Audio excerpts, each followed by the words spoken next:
Okay. Hold on. We're getting ready to live stream.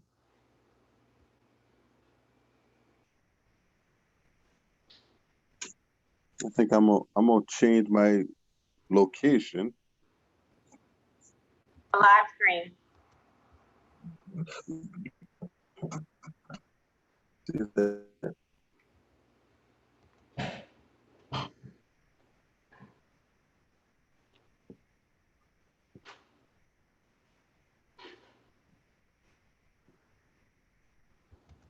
Is that better? Actually worse.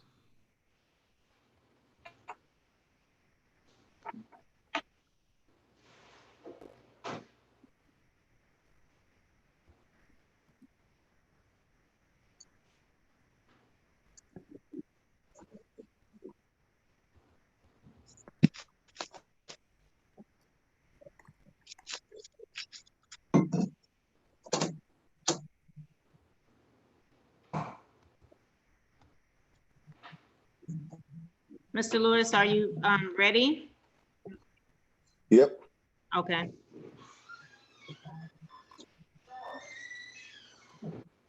Okay.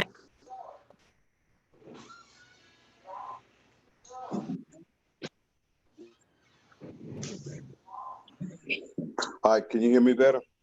Yes. Okay. I just moved to a different position in my house. All right. Yes. Let us open our regular meeting.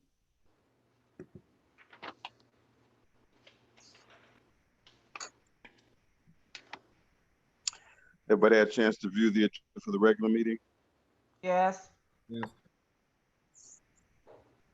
Any questions about our agenda? No. No questions. I make a motion to approve the agenda as written. Second. Can we get a second? All right. All in favor? Aye. Aye. Ayes have it. All right. First on the agenda is the approval of minutes. And the minutes that we're approving, we've already reviewed these minutes, but because we had some technical issues at our last meeting, we need to go through these formally again. But it's the approval of the minutes from March 5th, which was a regular and a special call meeting. March 12th was a call meeting. April 19th was a meeting. Okay. June 18th was a special call meeting. July 27th was a special call meeting. And August 13th was a special call meeting. Can we get a motion to approve those meetings? Make a motion that we approve the meetings that was discussed.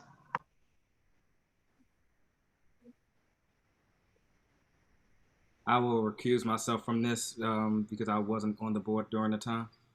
Yes, sir. So David. David, can we get a second? Yeah, sorry, I was reviewing them. Yeah, I second the motion. Okay. Go. All right. All in favor of said meetings, let nobody saying aye. Aye. Opposes? Aye. No, I don't oppose. I as in I approve or I vote yes. Okay. Sorry. All right. Approval of minutes. Public comments. Did everybody see the posting of all of the new buildings that will come in line for this new school year? Yes. I think there was a picture of C. Williams, several other schools. The new stadium that's off of 526. If I'm not mistaken, that stadium will serve all the schools in the north area. Yes, sir. And if I'm, what I was seeing today when I passed by there, I think they were set up They were just recently set up for soccer.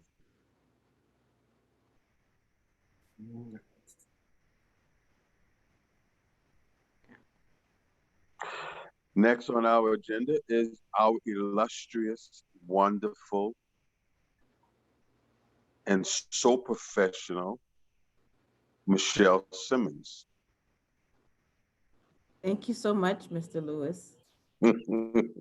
That introduction, I can't disappoint. I don't have any formal announcements or updates for the board tonight, but I just wanted to highlight that we are concluding a really successful LEAP week. This week was designated for schools to pursue, the LEAP stands for learning, evaluating, analyzing, preparation. So families and students were in the buildings this week. I spent the majority of my day on Monday in schools, and it was really good just to see little people and their families back in the schoolhouse. And so I've gotten a lot of positive, favorable reports about the organization, the planning, the logistics, and what families can expect overall from this school year. Before I go any further, I just want to make note for the record that there were no public comments submitted to Ms. Champagne for our review. So we didn't skip it on the agenda. There were none submitted. So other than LEAP week, we're looking forward on Tuesday, September 8th, to open up. And we are opening up for face-to-face instruction. About 25% of the students per building will be going back. And then we have another segment of our student population who will be opening remote. And so we're looking forward to that. And so by the time we have another meeting, I'll be able to report back how the opening of school has unfolded. Yeah, Ms. Simmons, I had a question. I think I emailed to you. One, I asked if whether the students, the administration and the teachers were going to get tested. And I think you came back and said that testing will be made available, but it's not mandatory. And my concern with that versus what I've seen on TV about these colleges and schools opening up, you might have an asymptomatic teacher, student, or administrator, which will devastate the whole school, could spread the virus. So who made a decision that if these kids come in the school as well as the teacher and administrator not making testing mandatory? And what happens if a classroom has a student or teacher that tests positive? What do you do then? Sure. So our operations division has been responsible for developing, outfitting, and pretty much prescribing what our safe restart protocols will look like. And they've been in constant consultation with MUSC, DHEC officials, and adhering to CDC recommendations. The State Department also put out recommendations through Accelerate Ed, a task force that they stood up late spring and worked to about midsummer. And so my understanding of the protocol is we, for the last month and a half, have been making testing available free of charge to CCSD employees and their families at several locations across the county. They will not be instituting a mandatory testing before we enter school. And so that's what I know, and that's what I can report.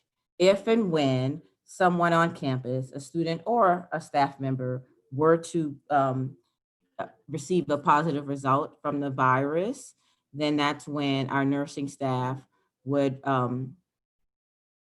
proceed with contact tracing. And so there's a process in place where the principal notifies the proper officials, contact tracing begins, and either quarantining for a positive test, isolation for a positive test, and quarantining for exposure happens. And so all the principals have been briefed and they have the documentation of how to follow suit with the correct procedures and protocol if someone in fact becomes infected with the virus. So what are you guys doing with the students? are they being tested or are you taking their temperature? Because they said temperature taken is not a prerequisite to say whether you got the virus or not. So the teachers and administrators, but how about the students? Because I've been tested 4 times and I wouldn't want to do it again to have that thing stick up your nose because it's horrible. I think they have Yes, ma'am. spit tests now. I did the spit, the nose test, and blood test. So how about the students? Yes, ma'am. So students who are medically fragile, high-risk students, will be testing, but not testing every kid every single day. So there's a lot of things to consider with that. The congregation, the lines, the mass population you would have from people in a line trying to get tested. But my understanding is that students who are medically fragile would have that opportunity. And I'm speaking of temperature checks. I'm sorry, I'm conflating testing and temperature checks. Yeah. And so my understanding is that students who are medically fragile would have temperature checks on a daily. Yeah, but what I found out, the temperature check is not a prerequisite if you have it or not, because some people won't have a temperature and they have it. But Right. okay, I'm just concerned that what happens if you find one child in the school that have it and spreads it? And I think, I'm concerned about these little kids. You can't keep them from touching each other. That's gonna be a hard thing to do. Yes, So, ma'am. That's why we're starting small. So the 25%, the idea behind that is to open school small, exact, our safety protocols, get really tight around how we operate. And then if we do that well, when we do that well, introduce more students and families into the schoolhouse. So it can be managed well. Hey, I got a question. Been on board for 3 days now and already getting questions from parents. So there was a parent at Springfield who applied for in person but was opted to go to virtual. However, she wanted him to go in person because he was because of her work schedule, and she's a single mother. So in cases like that, would she put in a transfer request to go from virtual to go into the school, or would she just have to work that out with the principal? Right, so the idea behind temporary remote is that it's short term, it's temporary. There should be a small amount of time, a matter of a couple of weeks before the opportunity for face-to-face instruction opens up. And so they would have to work with the school, but we start on Tuesday. And so those lists, those designations, those placements are pretty much set for the 8th, but we believe as soon as a couple of weeks into the school year, we'll have an opportunity to introduce more kids into the schoolhouse if we do it well. So the idea is to start small, do a really good job at following the safety protocols we put in place, and then opening up more broadly or more widely, I should say. let me ask you a question. My question is that if you could start small, and that's excellent, but why wouldn't you start small and test all the people since it's only like 25%? Test the students, all the teachers and the administrator. I can't speak to that any further than what I've already reported, Ms. Oh, okay. Well, let me ask you another question. So if somebody tests positive, you got privacy implications, but if they test positive, how would we know as a board that you have a positive person at a school? Would we get notified that this school had a person that was tested positive, whether it's a student, teacher, or administrator? Sure, there's going to be a dashboard. So privacy and HIPAA applies to everybody. So there will be a dashboard that the district stands up where the public at large can get information about positive cases, so on and so forth. Yeah, because I think you would need that for the parents, and probably all the teachers too, if somebody tests positive at a certain school. Okay, well, thank you. Yes, ma'am. My question as a parent of 2 children that are doing the distance learning is are we going to be forced back into school if we're not happy with the numbers? Like if we get down to 500 cases a day and they say, oh, that's the number and everybody's got to go back to school, how's that going to be handled if parents don't want to send their kids back to school at that point? You're right, Mr. Bell. We will not force folks back into the schoolhouse if they're not comfortable. You'll have an opportunity. So we'll be able to keep our kids all year if it doesn't go away and no vaccine and all that good stuff. Yes, so Okay. that temporary remote status that's being stood up by the actual teachers in the school may have to shift. If you decide, and lots of families decide for the entire year, we may have to shift to the virtual academy model, but you won't be Right, forced right. into the schools. Okay? I mean, we want our kids to be back in school as soon as we can, but we also don't want to do it before the numbers are Yeah, you safe. want to be safe. Yeah. Right, exactly. And we also don't want to add more stress to teachers, than they already have. So we're lucky. And parents do have the option of being able, even if they're doing temporary remote, just go full virtual at any time, or do they have to have a certain week or so? No, sir, not at any time. So at least every quarter, there will be on ramps and off ramps. And so the tricky part of this is that I have to emphasize is everything is contingent on the virus and then what parents prefer. So we'll have to do some monitoring and adjusting in terms of the modes of learning, but everything is really to be determined, to be honest. Okay. And Thank I you. guess one of the things we've got to be aware of and notice, even at 25%, most of our schools are only going to have one nurse. So when you consider 25% of the population of the school having permission from parents to test their children, if one nurse is responsible for doing all of that, there is no instruction time.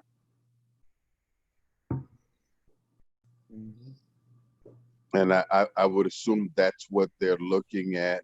And that's really one of the reasons why they're trying to start small, so they can feel this thing out to make sure if it's going to be safe.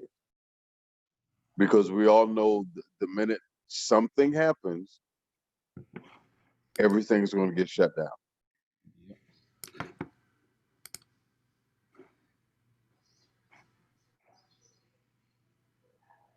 So I feel like they've got a good plan in place. They've got the best plan that you can put in place. Let's put it that way. Yes. We don't know what a good plan is.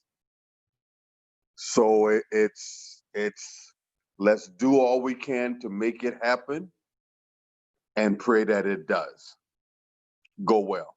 I mean, that's all we can really do. Because if the people from CCSD had this thing figured out, then nobody would be worried about it. We're doing everything we can to make this good, positive, and a doable solution for our Oh, yeah. students and our families. And that's all we can expect. And last question, there won't be any surprises tomorrow at the special call meeting, right? No. Not to my knowledge, no, sir. Okay.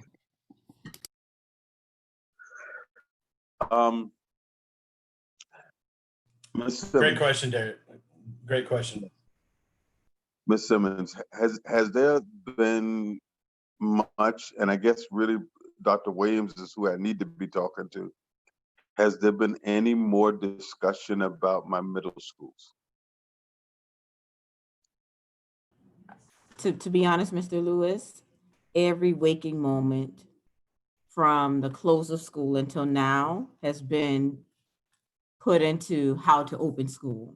So some of the mission critical work is still trending, but really and truly everything is about opening school. Once we open school, we will have in the fall an opportunity to give the board an update on mission critical status. Okay. Okay, I kind of figured that, but yeah, I think I knew the answer before I asked the question.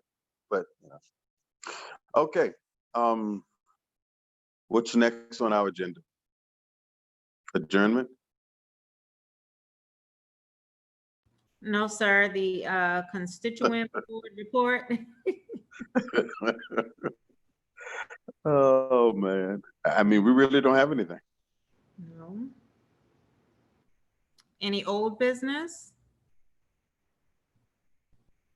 Nope. New business? It's not like new, but I think we need to keep let's not forget about Ashley River Creative Arts and doing the zoning that we did. And I know that's going to be a little bit strange because of the situation, but we still need to see what the numbers are and see if we need to increase our zones or to meet the goals we had in place last year when we did the zoning. So I just don't want us to drop that. Yeah, I think that's another one of those things that is probably until we get a grip on more than 25% of our kids being in the building, we're not going to know that answer. No, I agree. I just don't want us to like lose sight of that because I know that I don't want to wait too late for us to make adjustments this year. Mhm. Yep. So, I mean, we might even, I don't know if give it a week or two after we start school and we see what the numbers are. Maybe we decide that we don't want to address it this year, or maybe, you know, it's just something to be considered of. Yep. All right. I have a quick question. Yes. Is Ms. Osteen officially departed from the board? Or is she still No, on the she had board? a family death or a Okay. close friend of the family death, Okay, unfortunately. thank you. I just wanted to, I don't want her to leave without giving her a proper acknowledgement, so I No. just wanted to check. No. She's not left us yet. Mhm. All right.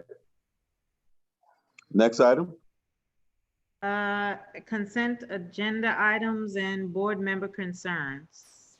I guess that's where mine fit. Yes, sir.